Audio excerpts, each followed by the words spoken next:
NSS के इस एक दिवसीय शिविर में सभागार में उपस्थित डॉक्टर प्रमोद वैष्णव sir, professor Sharmila Pagi ma'am, professor Manoj Kumar ji एवं प्रिय विद्यार्थियों, आप सभी ने अभी स्लाइड्स के माध्यम से जो कुछ सुना उसके आधार पर और खासकर विश्व जल दिवस आज जो है उसके संदर्भ में मैं आपको कुछ बातें पहुंचाना चाहता हूं, आपके दिलो दिमाग में उतर जाए, इसलिए मैं कहानी का आश्रय लेता हूं। महान सिकंदर सारी धरती को जीत कर लौट रहा था और बीच रास्ते में उसके पास पीने के पानी की कमी हो गई। एक फकीर की कुटिया नजदीक में पड़ी और उसने पानी मांगा। फकीर ने कहा कि कौन हो तुम? उसने कहा कि जानते नहीं हो, मैं महान सिकंदर हूं जिसने धरती जीत ली। बोले कि जिसने धरती जीत ली वो एक पानी के लिए निवेदन कर रहा है। सिकंदर के मुख से निकला कि प्यास तो सिर्फ और सिर्फ पानी से नहीं बुझती। फकीर ने कहा कि सिकंदर, इतनी गहरी बात तेरे को समझ में आ गई, और मैं यदि बोलूं कि मैं पानी जो दूंगा उसकी कीमत मांगूंगा, कितना तो कीमत देगा? उसने कहा कि प्यास तो इतनी लगी हुई है कि मैं आधा जीता हुआ राज्य तुम्हें दे दूंगा, आधा जीता हुआ राज्य तुम्हें दे दूंगा। फकीर ने कहा कि मैं आधे राज्य की कीमत पर तेरे को पानी नहीं दूंगा। सिकंदर सोच में पड़ गया, आधे राज्य की कीमत पर मैं तेरे को पानी नहीं दूंगा। सिकंदर को बोलना पड़ा कि तब तो मैं पूरा राज्य दे दूंगा। प्यास लगी हो तो उस प्यास को बुझाने के लिए मैं कहना चाहता हूं प्रिय विद्यार्थियों कि प्यास तो क्या, लोग जान दे देते हैं, जान दे देते हैं। मैं बंगलोर शहर गया था, वहां पर देखा कि 500 बाल्टियां लाइन में रखी हुई है। हमने कहा कि ये क्या है? टैंकर आएगा तो सारी बाल्टियों का नंबर बारी बारी से आएगा, और बंगलोर जैसा आईटी के क्षेत्र में ऊंचाइयों को चूमने वाला शहर, आप जान करके आश्चर्य करेंगे कि ग्राउंड वाटर लेवल खत्म हो गया है। बहुत जल्दी बंगलोर शहर उजड़ जाएगा। विश्व की जितनी भी सभ्यताएं बसी हैं, वो सभ्यताएं कहां बसी हैं? नदियों के किनारे, नदियों के किनारे। इसलिए पानी का महत्व हमें इस तरीके से समझना होगा कि अभी एक शायर ने बहुत अच्छा शेर पढ़ा, मेरे ध्यान में आ रहा है, आपको पेश करूं कि आग है, पानी है, मिट्टी है, हवा है मुझ में, फिर मानना पड़ता है कि खुदा है मुझ में। हमारे अंदर में आग है, जठराग्नि जिसको कहते हैं, वो जलती है तो भूख लगती है। पानी है, हमारे शरीर में जब शरीर जल जाता है तो पानी की कमी हो जाती है। हवा है, ये जो प्रकृति के पांचों तत्व हैं वे हमारे शरीर में है। इसलिए कभी कहता है कि आग है, पानी है, मिट्टी है, हवा है मुझ में, फिर मानना पड़ता है कि खुदा है मुझ में। हमारे ऋषियों ने तो बहुत पहले कहा था, इसीलिए उन्होंने अग्निदेव की पूजा की। जल के देव हमारी संस्कृति में है वरुण देव, वरुण देव। हम लोगों ने क्यों देव माना इनको? आप सोचिएगा, आज के दिन आप ध्यान दीजिएगा, क्योंकि अगली पीढ़ियों का अस्तित्व खतरे में है। आज जल के ऊपर 2 राष्ट्र ही नहीं लड़ रहे हैं। जल के कारण गुजरात का और राजस्थान का भी झगड़ा है। दो राज्य भी लड़ रहे हैं जल के कारण। दो राज्यों की बात छोड़िए, दिल्ली में और मध्य प्रदेश में जब पानी का टैंकर आया तो पानी लेने के लिए एक पड़ोसी ने दूसरे पड़ोसी की हत्या कर दी। हत्या कर दी। थोड़ा सोचो, जिस पृथ्वी के 70% भाग में, जो सर ने बताया 71 और 29 का रेशियो, जल ही जल है, वहां पर व्यक्ति जल के लिए तरस रहा है। जोधपुर के इलाके में यदि कोई मर जाए घर में और उस समय में बारिश हो जाए तो वहां परंपरा है कि रोया नहीं जाता, क्योंकि आपके परिजन की मृत्यु से भी बड़ा घटना हो रहा है कि जल बरस रहा है। और वहां नीचे सारे मकानों में इस प्रकार के बनावट रहती है कि एक बूंद पानी जाकर के जमा हो जाए और उन्हीं का वो यूज साधन करते हैं। अब हमारे कॉलेज का क्या दायित्व है, हमारी अगली पीढ़ी तक जाए कि जो जल इतना अमूल्य है, जिसके कारण कहा जा रहा है कि तृतीय विश्व युद्ध जल के मुद्दे पर होगा, क्योंकि जल तो सबको चाहिए, जल के मुद्दे पर होगा, जल सबको चाहिए।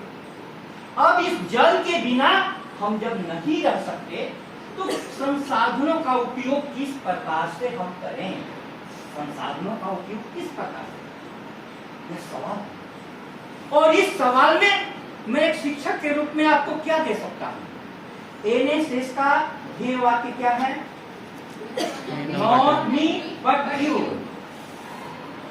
मुझको नहीं तुझको। क्या यह सामान्य रूप से संभव है कि आपके हाथ में 2 रोटी हो और 2 रोटी की भूख आपको हो तो वो रोटी दूसरे को दे दें? संभव है? यस या नो बोलो। यस। कितने लोग हाथ खड़े करो तो मैं आऊंगा शाम को। वो संभव नहीं है। आपको भूख लगी है तो सबसे पहले आप अपनी प्रेमचंद की एक कहानी पढ़ लेना। कहानी का नाम है आप लोगों के ध्यान में है कि मर गई है औरत और पिता और पुत्र दोनों पास में बैठे हुए हैं और आलू सेका जा रहा है। तो पिता सोचता है कि बेटा थोड़ी बाहर जाए तो मैं आलू खा लूं, और यही बात बेटा भी सोच रहा है कि पिता थोड़ा घसके तो मैं उसको खा लूं। काला हांडी में जब अकाल पड़ा था तो माँ बाप ने अपने बच्चों को एक समय के भोजन के लिए भेज दिया था। पानी की तो बात छोड़िए, पानी के बिना आप तड़प तड़प करके मर जाएंगे। थोड़ा सा प्रयोग करना, किसी मछली को तालाब में से निकाल करके बाहर फेंक करके देखो क्या होता है, कैसी उसकी कर्तन होती है। तो कबीर साहब का प्रसिद्ध दोहा है, पानी बीच मीन प्यासी, मोही देखी देखी आवत हासी। चारों तरफ पानी है फिर भी हम लोग प्यासे हैं। कबीर बोल रहे हैं कि मुझे हंसी आ रही है। यह हंसी क्यों आ रही है? क्योंकि हमें जीने का सलीका नहीं आया। आपको मैंने पूछा कि क्या अपने हिस्से की रोटी दूसरे को दे सकती हैं? ऐसा सामान्य रूप से संभव नहीं है। लेकिन प्रिय विद्यार्थियों, जब आपके हृदय में किसी के प्रति प्रेम हो, प्रेम, तो आप उसके लिए अपना जान भी दे सकते हैं। भगत सिंह ने इस देश के लिए जान दिया क्योंकि प्रेम इतना था कि वैभव तेरा अमर रहे मां, हम दिन 2 4 रहे न रहे। यह संभव है प्रेम में। और प्रेम आपको कैसे होगा?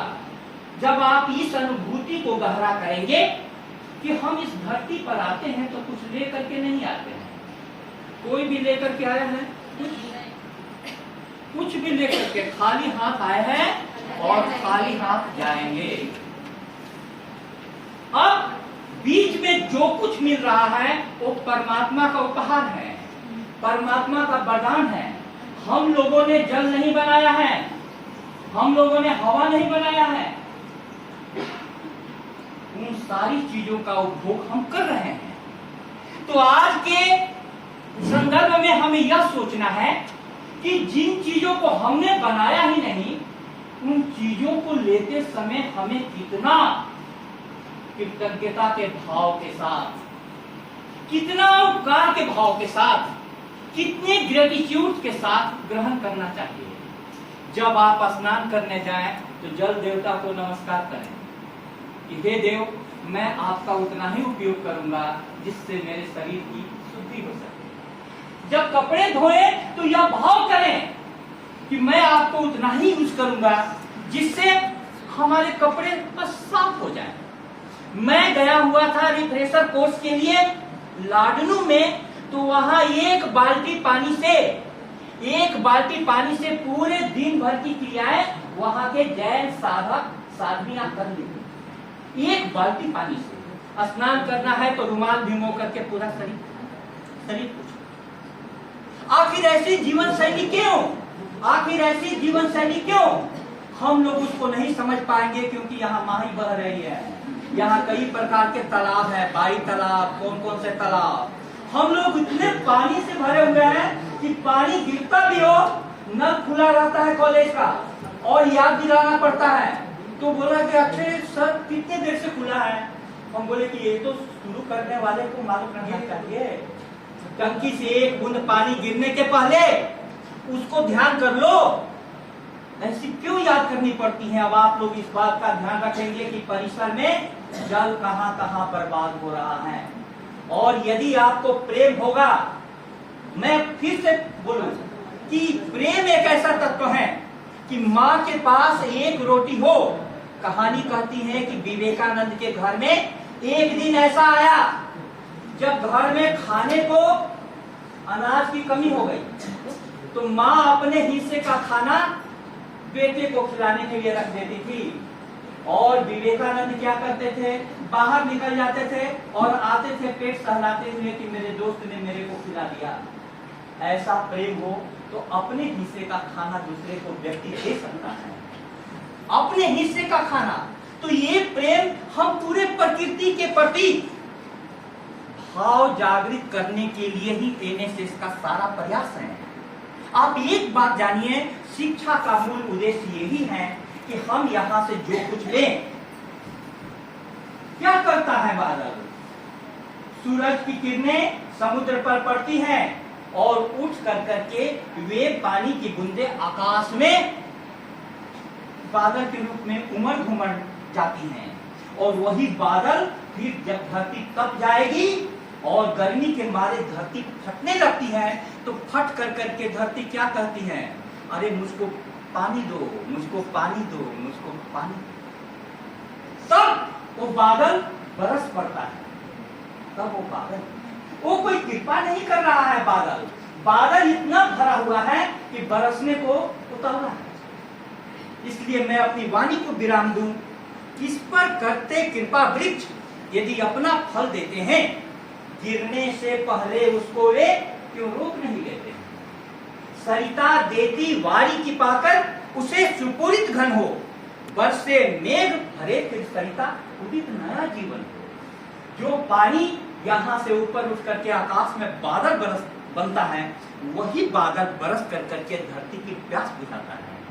हम आप सभी विद्यार्थियों से आशा करते हैं कि जो कुछ हम सिखा रहे हैं उसको अपने दिलो दिमाग में, हृदय में संजो करके रख लीजिए और उसको बादल बनने दीजिए।